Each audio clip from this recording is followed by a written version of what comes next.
दूसरे दिन हम पहुंचे Lucknow to Gorakhpur via train. फिर गोरखपुर स्टेशन से हमने ली सुनौली बॉर्डर के लिए टैक्सी, जिसकी कॉस्टिंग हुई 3,000 रुपये। क्योंकि हम लोग फैमिली के साथ ट्रैवल कर रहे थे तो हमारे साथ और लगेज भी था, तो हमने सोचा कि कंफर्टेबल राइड के लिए हम लोग इनोवा जैसी टैक्सी बुक कर लेते हैं।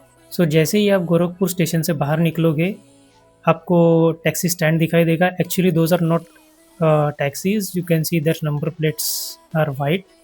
सो वो प्राइवेट व्हीकल्स ही है, लेकिन वो आपको सर्विस प्रोवाइड करते हैं सोनरी बॉर्डर तक।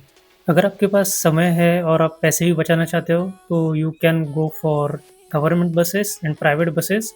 गवर्नमेंट बसेस का रेट स्टार्ट होता है 150 रुपीज़ पर पर्सन से। इंडिया और नेपाल के बीच में ओपन बॉर्डर्स है, तो आप बॉर्डर पैदल भी क्रॉस कर सकते हो। बॉर्डर क्रॉस करते ही आपको अपने बैगेज नेपाल सिक्योरिटी से चेक करवाने होंगे। We were not sure about the Aadhaar card, इसीलिए हमने वोटर आईडी कार्ड और पासपोर्ट दिखाए as identification document. Border cross करते वक्त आपको इन चीज़ों का ध्यान रखना है। आप 25,000 तक इंडियन रुपीज़ ले जा सकते हो नेपाल में, लेकिन अगर उसके ऊपर कुछ अमाउंट होगी तो आपको डिक्लेयर करना होगा कस्टम अथॉरिटीज़ को।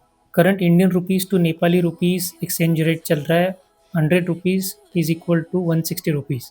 मतलब अगर आप अपने इंडियन 100 रुपये दोगे तो आपको 160 नेपाली रुपये मिलेंगे। नेपाल के अंदर इंडियन करेंसी चल जाती है, इसलिए सर्विसेज या फिर कोई चीज़ खरीदते वक्त आप हमेशा कंफर्म करिए एनसी या आईसी। एनसी मतलब नेपाली करेंसी और आईसी मतलब Indian currency. So since you are in Nepal, आपको ये चीज़ बहुत अच्छे से ध्यान में रखनी है कि अगर किसी चीज़ पर कोई फिक्स रेट नहीं है तो please bargain bargain and bargain. Most of the time चीज़ों की प्राइसेस बहुत बढ़ा चढ़ा के लगाई गई होंगी, तो आप इंडियन तरीके से बार्गेन करके चीज़ों को बहुत ही सस्ते दामों में खरीद सकते हो। और एक बात आपको नेपाल में एंटर करते ही करनी है, वो है यहाँ का एक लोकल सिम कार्ड ले ले, एयरसेल या फिर नेपाल टेलीकॉम का, और उसमें इंटरनेट रिचार्ज डलवा लें। ये चीज़ नेपाल के अंदर सारे फ्यूचर ट्रैवल्स में आपके बहुत काम आएगी, आपके बहुत ज़्यादा पैसे बचाएगी। और वो कैसे बचाती है वो मैं आपको इस वीडियो में आगे बताऊंगा।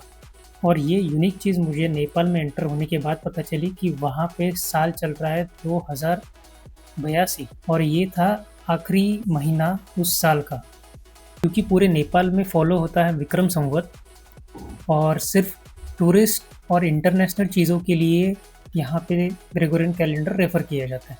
Currency exchange and SIM card लेने के बाद हमने सुनौली बॉर्डर के इलेक्ट्रिक ऑटो रिक्शा स्टैंड से रिक्शा ली for 400 Nepali rupees to Gautam Buddha international airport, जो सुनौली बॉर्डर से बस 10 किलोमीटर दूर है।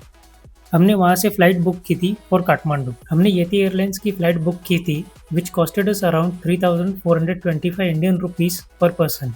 एक प्रो टिप आपके लिए, अगर आप एयरपोर्ट बहुत जल्दी पहुँच गए हो और आपकी फ़्लाइट से पहले कोई और फ्लाइट हो, तो आप उस एयरलाइन के चेक इन एजेंट को रिक्वेस्ट कर सकते हो आपको पहली वाली फ़्लाइट में ट्रांसफ़र करने के लिए, if they have vacant seats.